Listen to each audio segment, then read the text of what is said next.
Hytale just came out, and the big question is it worth it? My short answer is yes. In this video today, I want to go through some of the high points of spending my first 10 or 15 hours in the game to give you some of my first impressions. This should help you decide whether or not you want to jump into another survival game. If this is your first time on my channel, the way I do things is by upfronting the knowledge in my videos.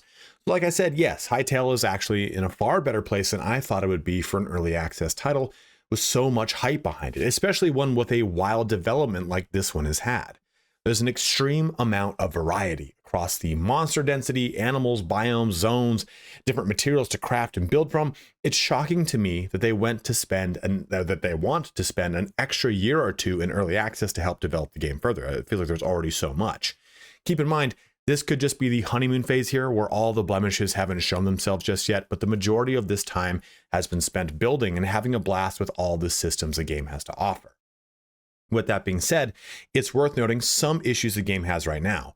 There is no adventure mode, so one of the biggest selling points of the game is currently inactive. You'll basically be jumping into an unguided adventure without a tutorial or a narrative to help steer you from zone to zone.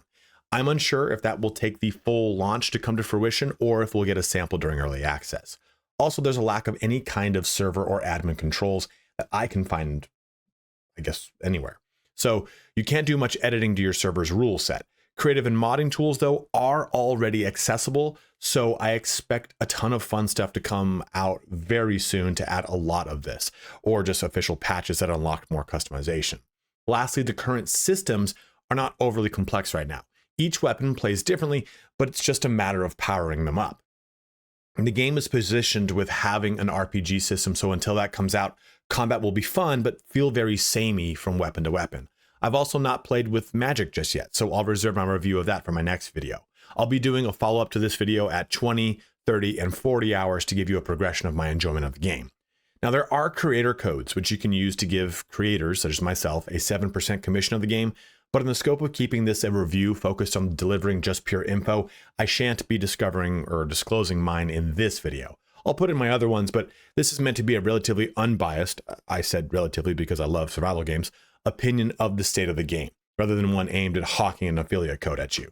But that's too long didn't watch this entire video. I'll be going into some specifics for those that want to hear more, but if that's all you wanted to know, please feel free to shut the video down. I want to be respectful of your time. You can navigate ahead to any part of the video that interests you the most using the chapters on the timeline in the description. And if you are heading out and you found the information in this video helpful, please don't forget to like, comment, or subscribe, as each one of those helps me out in a huge way. Let's get started here on my first 10-hour impressions of Hytale. You can't talk about any one of these games without first talking about building. And I feel like building is a good place to start in this video. And I think that Hytale did a really good job of jumping into a lot of variety here. So this is my ramshackle base that I've created off of a prefab being prefabricated. It was a structure that was over here and I just kind of converted it. Now, of course, it's me just throwing a bunch of crap together to see what I can kind of play around with. But there's a lot more complexity under the hood of this game than just simply slapping blocks on things. So if I come over here to my builder's workbench, I've got some different blocks. So let's take a look at these logs. I can turn these logs into any of these individual pieces that I need, or turn them into better looking logs. You know, I can make them into planks, into this ornate or decorative one. Same thing here with this marble cobble. I can change that too into a bunch of different ones as well. Or I can just change the way that that looks. So for example here, let's say I take this brick and oh, you know what? I made a marble brick. Great. Well, this can also make even further components. So maybe I don't like, going back to that marble cobble, this kind of cobble roof with the darker top on it. Maybe I just want a pure marble top. Well, I take bricks over here and then I can make brick roofs. So you have a lot of complexity that's just simply done up by making iterations of things. And then maybe furthermore, maybe I made this brick and you know what, that's not the texture I wanted. I actually wanted to go with this one. Well, you just click these and now that's the brick you've got. So you can just go ahead and swap them to the different bricks if you need to, if you made a mistake. And I think that's a really cool, forgiving way to approach this, rather than have this kind of be something that you end up not really enjoying. And then when it comes to actual placing things, it's pretty, you know, you've got this little, you can barely see it, this little brick, this little black outline as I point at things. And as I come into stuff that's higher up, you can see that a little bit better, right? Well, with just a simple block, right click, it's placed, no big deal. Well, let's say I want to place something that's a little bit more elaborate. We can come back over here. And I'll just slap something together here. We'll just use these stairs. Now these stairs, come over here, I can press R and I can rotate this around.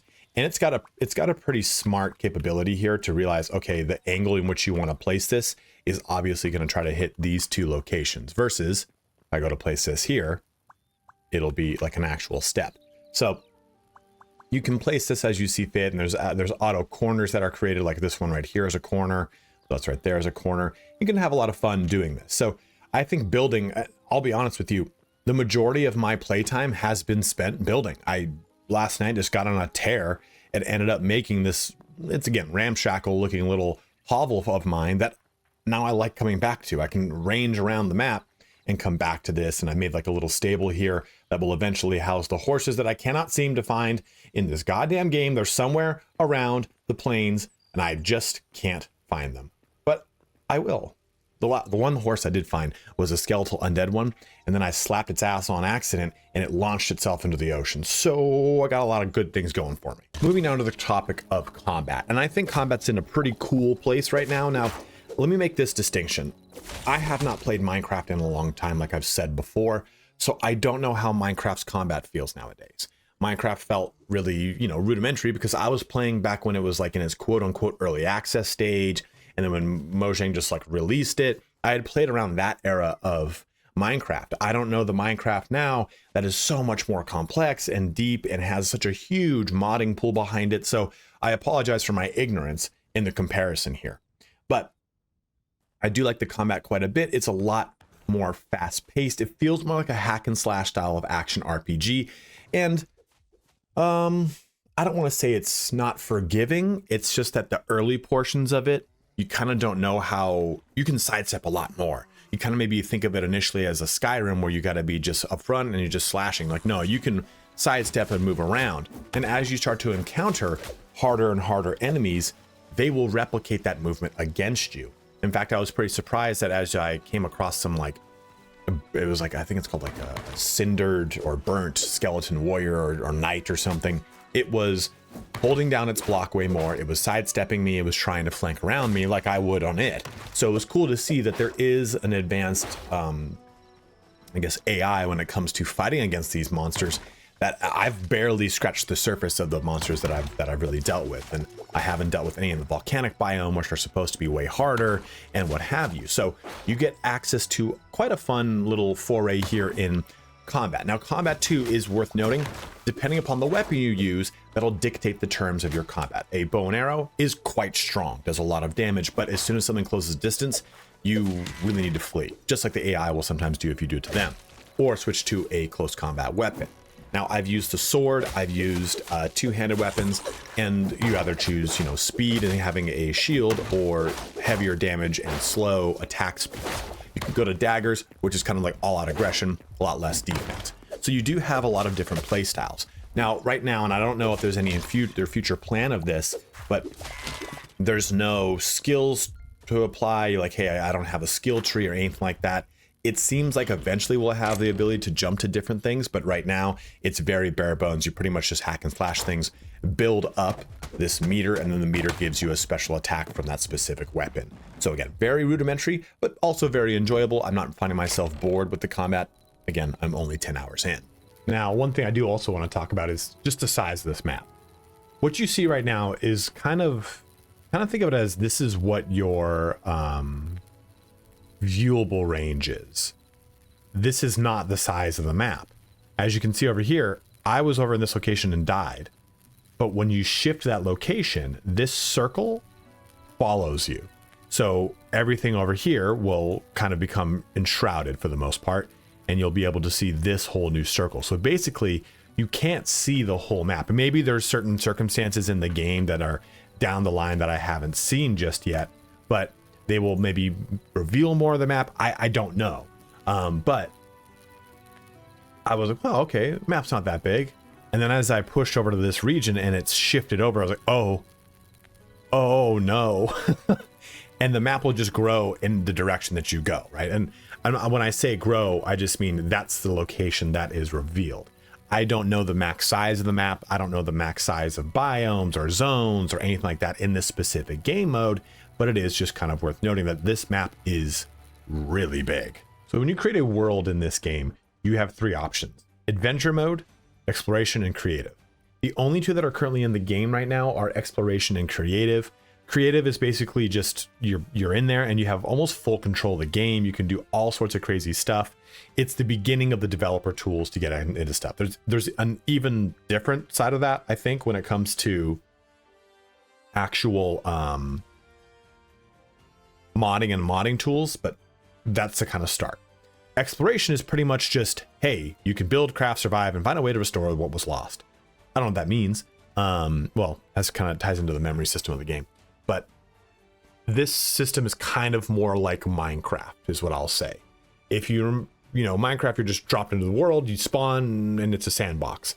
Exploration kind of plays like that.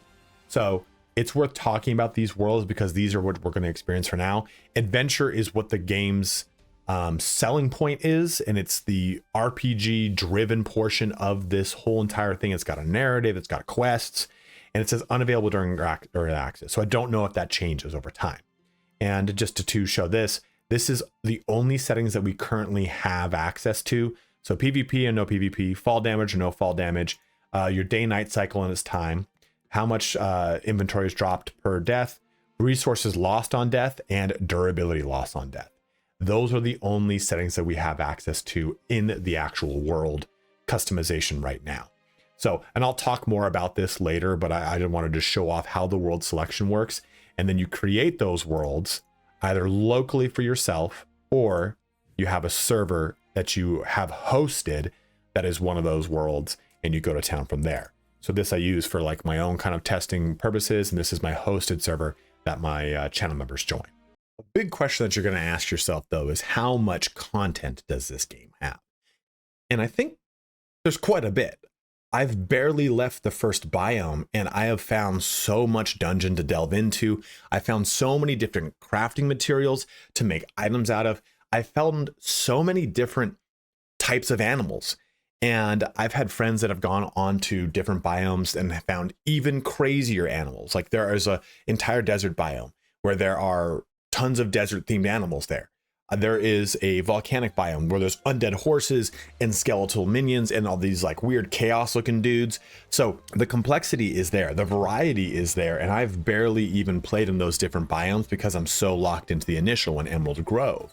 But I've still delved very deep into dungeons and deep into these mines, and I found all these other different types of monsters, magma snails, these fire sparks, all sorts of different things. So I think that it's weird to say that the developers like, well, when you jump into this, don't expect too much. And then I jumped in, I'm like, wow, this is way more than I even expected in an overhyped fashion. Like I was like, oh, okay, the first area will probably be fleshed out and the next ones won't. And I guess contrary to that, it seems like the other biomes are way more fleshed out than I thought they would be. The first one has plenty to occupy me. I'm someone that really likes to jump into the building aspect of survival games. So the content for me is very much there. I'll find myself probably putting 40, 50, 60 hours into this pretty easily across just the building alone. But then having those chunks of time where I delve down into a dungeon, maybe even get killed because I'm not the best player in the world, who knows? It still extracts enough time to be definitely worth the initial investment of the game. Now, we know that there's going to be a whole different adventure mode and all sorts of action like that, which will, I think, change the pacing of how we approach the game. Because right now you can kind of just spawn and go run in any direction and go do whatever you want. Adventure mode will create a pacing to those biomes or these zones and also give you specific quests to extract certain things, get certain stuff.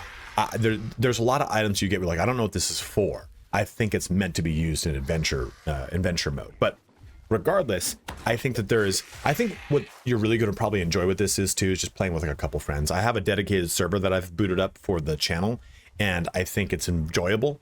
But I think just if you get like 3 or 4 friends and you guys build one of those super bases on the side of a mountain because one person likes building, the other two like hunting or whatever, that is really where you're going to shine. Because it's just like any other kind of survival game, right? I think this is a little bit more in the scope of like say an Enshrouded or a Valheim, where you've got lots of monsters and lots of different things to do and different biomes to take advantage of. And I think that you're going to tap into that very quickly with Hytale. I do want to give a quick nod here to just like the music and the environment in this game. I remember the first time I booted up Valheim, and Valheim has intentional graphic choices, right? Like all the graphics of Valheim was a choice by the developers because they wanted it to feel like kind of that retro style PlayStation 1 boxy feel. And they went with a really good music soundtrack that really makes it easy for you to just get lost in that world. And I find that being replicated here in Hytale. Yeah, sure, it has the similar feel of a Minecraft, but I like the approach of the graphic fidelity, I guess you could say, of this Minecraft adjacent. I like the orchestral music. I love the sweeping views of all the different aspects that you can see. You delve too deep, you come across this big lake of lava. You go into a portal and you're out this like mystical wonderland. You go into this charnel house, this big disgusting looking location, and you find a Gothic cathedral. There's a lot of really cool things that this game affords you, and this is just basically in the procedurally generated stuff. Now I want to be cautious with that word because the game is not procedurally generated. It uses art assets that are already like basically pre-done to use to kind of make the game feel a little bit more lived in versus like, hey, here we procedurally generated this and it's like a quarter of a building stuck into a mountain. Like, no, it has at least some sort of artistic direction in its procedural generation. And I feel like that makes for a really cool world that does feel like, oh man, people have recently abandoned this. Kind of, again, to use another parallel, like you get with Valheim or Enshrouded, where you walk into those locations like, cool, this is like a deserted town. I'm going to make this be my base and I'm going to go do some things with it. So I think that's something that I really enjoy about Hytale. It feels like this is a world that I'm living in with other people, even if I'm alone in my own world. So what does the game do wrong? I'm only 10 hours in. I haven't experienced every little thing. I'm probably going to get to a point where I go, that didn't really play out too well. There's plenty of stuff that is currently under construction. The game even shows it to you. There's a sign that says under construction. You can't do anything there. Like the big social hub, most of it is under construction, which they said is going to be under construction. You might find a really cool, I found this really cool dark temple. It was all a big prefabbed, Gothic looking scary building. And I walked into the door and it just had an under construction sign. I was like, oh no, this would have been so cool to play in. So there are locations that you just can't go in. Do those locations stop me from having fun, or has it put the brakes on my enjoyment? No. In fact, I have seen in the social hub, that's all very much under construction. So that's kind of a removed location from the rest of the game world. The game world in the prefab dungeons that I've encountered that say under construction, I can't go into them. There's only one. So that I've encountered. I'm sure there's plenty more and I've just not seen them yet. So the game has, at first blush, quite a lot to go into.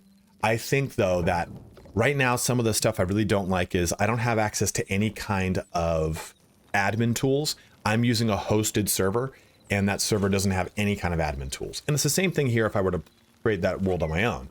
So I can't say, hey, there's someone joins my server and they're maybe griefing people. I can't boot that person out.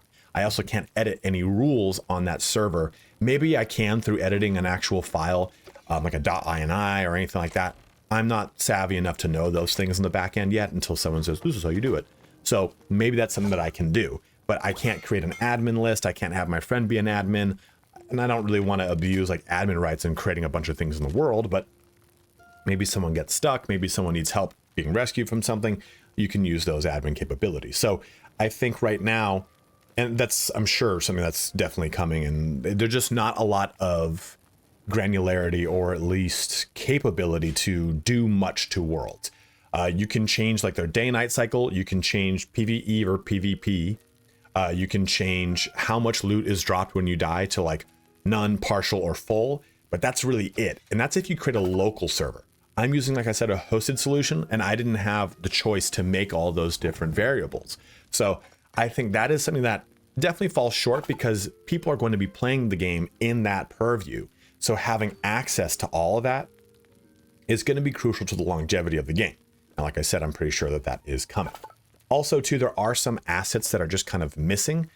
For example, I was killed. I destroyed this azure tree and it looked really cool, but you can't make anything out of it yet. It doesn't say like, oh, you know, under construction or anything. It just looks like it's a bug. So there are certain things that you just can't tap into just yet. And I haven't done anything on the different biomes to see what those are like. Like maybe okay on like the desert biome, because I had said earlier, right? Like, oh, so much of this is so complete. Maybe the desert biome, you just can't make anything out of the desert biome stuff because it's not done yet. I don't know. And then if you have experienced that, please let me know in the comment section below. But definitely this is an early access game and you are playing a game in early access. So definitely know that those things aren't sometimes there. The final verdict here for my first impressions are extremely positive. I think I went into it expecting expecting like an early access game where I jump in and it's just going to be, okay, there's maybe enough here to satisfy me for 5 hours and that's it. Let me give you an example here in like Baldur's Gate 3. Well, Baldur's Gate 3 came out into early access. I played it for maybe an hour. I completed the Nautiloid ship and that was it pretty much. And if any of you are veterans of my channel, you know that I went on to create like 200 videos for Baldur's Gate 3. It's one of my favorite games of all time. So I was expecting an early access more like that, or maybe one like Bannerlord where, you know, you can do a lot of stuff, but that lot of stuff is the same lot of stuff over and over and over, and it's not very deep. You can still sink 100 hours into it when you first jump into it, but after you've done that, you've pretty much played the gameplay loop. It's just about expanding it. So I don't know if we're in for that or what. There does seem to be some sort of progression system in the game as far as unlocking certain milestones, and then there are tiered upgrades to all of the workshops. So that gives me a sense that there is a lot of depth that we just haven't been able to tap into just yet. So my final verdict is, I think like the base version of the early access is $30. It's definitely worth it. If you have friends, it's beyond worth it and they like playing survival games, there's probably no better option right now, right? Yeah, you can jump into any of the other ones that have already been out, but I'm saying if you want a Minecraft style survival game that has a pretty cool hack and slash combat system, as well as a loot system that is similar to a Diablo, this is definitely going to be the game for you and your friends. Even on your own, it's a great time. Even though I'm playing on a dedicated server with people from my channel that have jumped in, I've not played with them. We've chatted and stuff like that, but we've all kind of been in our own little corners of the world, making our own little paradises. And I think that's just kind of that's the nuts and bolts of playing any kind of ARPG. But I've really enjoyed my time thus far. I'm looking forward to updating you guys on the 20-hour version of this video, which should come out in a couple days here. But go ahead and let me know in the comment section below. Are you enjoying the game as much as I am? Or did you try to boot the game up and it didn't work for you? That's another thing to mention. I was expecting a buggy mess because the developers had said, hey, expect the game to have a lot of bugs and not be 100% playable. Personally, it's been 100% playable. I've had zero crashes to desktop. I've had zero performance issues, zero drop in frames, nothing like that. Now, that is my personal computer. So if you have had those experiences, let it be known. I want to make sure as many people know that as possible so they don't jump into a mess of poor performance. Now, I've also talked to a lot of people that have played as well, and they've shared the same sentiment that they have not had any performance issues. So I'm shocked with the amount of content. I'm shocked with the amount of performance, and I'm shocked with server stability. I thought we were going to have a big issue with the launcher and all that on day one and not be able to play. There does seem to be an issue with people getting their codes after they purchase the game. So I don't know if that's been fixed because it seemed like a day one problem, but those are some of the hangups that people have been encountering, which are actually, in the grand scheme of a massive early access launch like this has been, that's a pretty minor amount of issues. But as always, thank you so much for watching here today. Go ahead and let me know in the comment section below about how you are feeling about your journey in Hytale so far. But as always, again, thank you so much for watching. Have a good one and take care.